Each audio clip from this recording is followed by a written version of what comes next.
help tell a story with your illustration. That's use composition or the point of view to tell the story. When have you guys seen this in student work or even in your own experience? When have you seen this be really screwed up? Like, have you seen anybody mess this up where the composition or the point of view just did not work to tell a story with the illustration? I think it takes a little bit of experience for people to go for a true worm's eye or bird's eye view, which can be so much more engaging. Anytime something is going to be very tall or very small, those are the first things that I start thinking about is, I want to look extreme down angle, extreme up angle.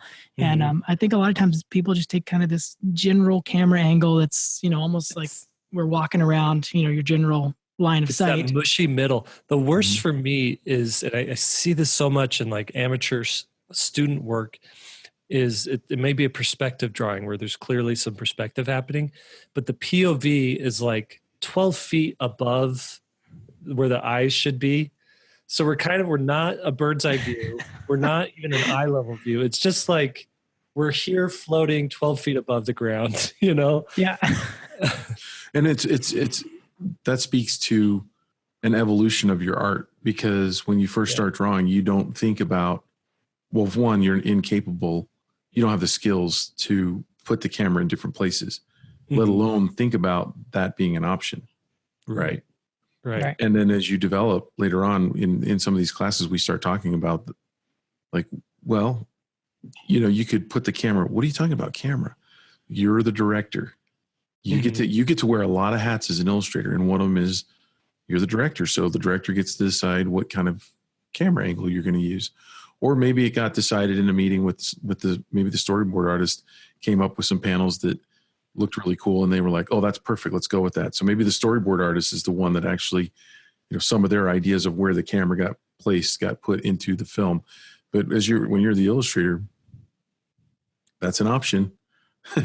David and I have an assignment in our illustration class. David Hone and I've been teaching this class for years, and the first assignment we give is it's a teacup assignment, and the students have to do 50 thumbnails of this teapot and teacup, and that's the only things they can include in the image. And so it really is about zooming in, zooming out, going over, coming up under.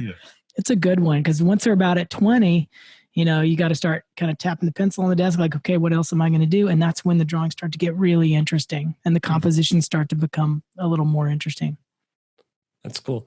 The other thing too, not just POV, though that's a big part of it, but also compositionally, you could have a visual hierarchy that could tell a story. So sometimes you can, when a person rolls up onto your image, they'll notice right off the bat something that's very dominant visually, and you could use that to your advantage, because maybe the story's happening.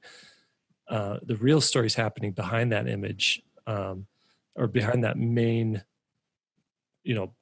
thing that's drawing your attention. And what that does is it helps. It sort of gives the viewer something to explore. So they're faced with this. Let's say it's an image of a deserted island, and right there you've got this volcano.